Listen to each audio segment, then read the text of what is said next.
भारत की परंपराओं में एक ऐसी योनि का जिक्र किया गया है जिसे प्रेत योनि कहा गया है। ये ना तो मानवलोक में जिंदा है और ना ही पितृलोक तक पहुंच पाए हैं। एक बीच की अवस्था, एक बेचैन अवस्था।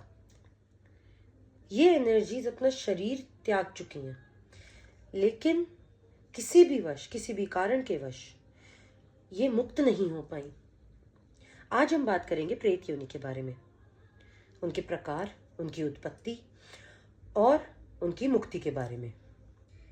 प्रेत शब्द संस्कृत से लिया गया है, जिसका अर्थ है डिपार्टेड बट नॉट लिबरेटेड, यानी वो आत्मा जो शरीर त्याग चुकी है पर किसी भी कारणवश उनका आगे का सफर रुक गया है।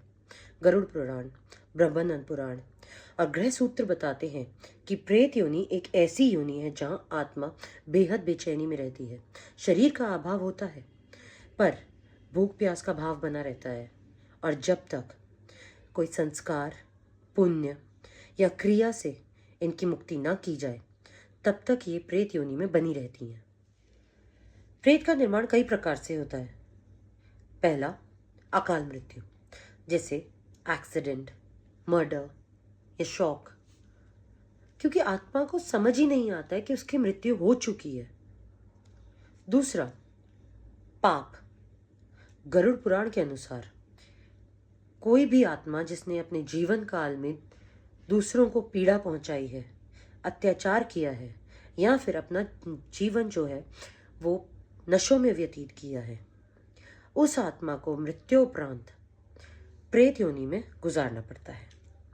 तीसरा, अंत्येष्टि का ना होना, जैसे अंतिम संस्कार, पिंडदान या श्राद्ध का ना होना, किसी भी आत्मा को प्रेत योनि में पहुंचा देता है। चौथा, श्राप। किसी ऋषि, देव, इसके अलावा किसी बेहद दुखी मन का या फिर पीड़ित व्यक्ति का श्राप किसी भी आत्मा को एक स्थान से बांधकर प्रेत योनि में पहुंचा देता है। पांचवा और बहुत कॉमन जो रीजन है वो ये होता है आपका मोह, अत्यधिक मोह।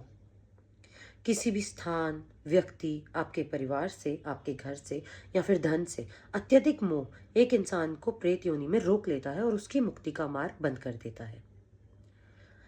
अब इनमें से कोई भी एक वजह, कोई भी एक परिस्थिति एक आत्मा को प्रेत योनि में बांध लेती है, या फिर ये सभी मिलकर एक आत्मा को प्रेत बना देती है। अब हम बात करते हैं प्रेतों के प्रकार के बारे में। प्रेतों के कई प्रकार होते हैं। ये वर्णन गरुड़ पुराण, योगिक ट्रेडिशंस और रीजनल शास्त्रों से मिलकर बनाया गया है। सभी पुराणों, शास्त्रों में और लोक कथाओं में प्रेतों के कई प्रकार बताए गए हैं। उनमें से कुछ मैं आपको बताने वाली हूँ। शुरू करते हैं पाप प्रेत से। पाप प्रेत सबसे पीड़ित प्रेत होते हैं, जिनका शरीर और आत्मा का अलाइनमेंट टूट गया है। उसके बाद आते हैं सुप्रेत, जो केवल अपनी मुक्ति की इच्छा रखते हैं और कभी कभी अपने परिवार वालों को सपने में दिखते हैं। उसके बाद आते हैं अभिशप्त प्रेत, वो प्रेत जो किसी श्राप के चलते किसी एक स्थान या फिर किसी बंधन में बंध गए हैं। इनकी ऊर्जा बहुत भारी होती है। फिर आते हैं स्थानीय प्रेत, किसी मोह के कारण किसी स्थान, रास्ते, हवेली या पेड़ से बंध जाते हैं और मुक्त नहीं हो पाते। फिर आते हैं उद्दंड प्रेत, वो प्रेत जो अपने अहंकार के कारण और अपने कर्मों के कारण प्रेत योनि में बंध जाते हैं और तब भी ये मनुष्यों को परेशान कर सकते हैं। फिर आते हैं क्षुधित प्रेत, हमेशा भूखे रहने वाले प्रेत। इसका इकलौता कारण है उनके जीवन काल में किया गया उनका लालच। उसके बाद त्रिसिप्त प्रेत, ये प्रेत सदैव प्यासे रहते हैं। इसका एक कारण है इनके द्वारा इनके जीवन काल में संसाधनों का किया गया दुरुपयोग या फिर किए गए अत्यधिक नशे। फिर आते हैं यातन प्रेत, जो अपने जीवन काल में पाप या कर्म बंधन के कारण पीड़ा भोग रहे हैं प्रेत योनि में। फिर आते हैं अनाधिकृत प्रेत। अनाधिकृत प्रेत भ्रमण करते रहते हैं क्योंकि इनकी मृत्यु किसी अनजान जगह पे हो जाती है और इन्हें अंतिम क्रिया नहीं मिल पाती। उसके बाद एंड में आते हैं आत्यांतिक प्रेत, जो किसी तांत्रिक क्रिया या किसी तंत्र विद्या के कारण प्रेत योनि से जुड़ चुके हैं। और प्रेत योनि में ये सबसे पावरफुल एंटिटी होती है। शास्त्रों में कहा गया है कि प्रेत योनि में आत्मा भारी भूख और प्यास का अनुभव करती है। आत्मा अपने घर को देख सकती है लेकिन उसे छू नहीं सकती। वो पितृलोक का अनुभव कर सकती है, पितृलोक को महसूस कर सकती है, लेकिन वहां पहुंच नहीं सकती। धीरे धीरे आत्मा को समय का ज्ञान भी भूल जाता है।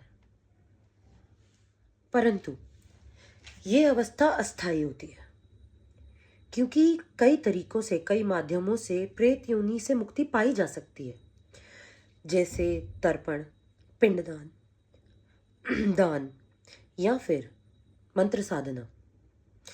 इन माध्यमों से किसी भी प्रेत की मुक्ति की जा सकती है। प्रेत कोई भूत या डीमन नहीं है। ये तो वो आत्माएं हैं जो अपने अगले सफर के द्वार पर अटक गई हैं। इनका दुख इनकी कहानी है और इनकी मुक्ति इनका अंतिम अधिकार। अगर आप प्रेत योनि के बारे में या फिर हिंदू पैरानॉर्मल रेल्म के बारे में और गहराई से जानना चाहते हैं तो मेरा चैनल सब्सक्राइब करें और मेरा इंस्टाग्राम पेज फॉलो करें। उसका लिंक डिस्क्रिप्शन में दिया गया है। धन्यवाद। हर हर महादेव।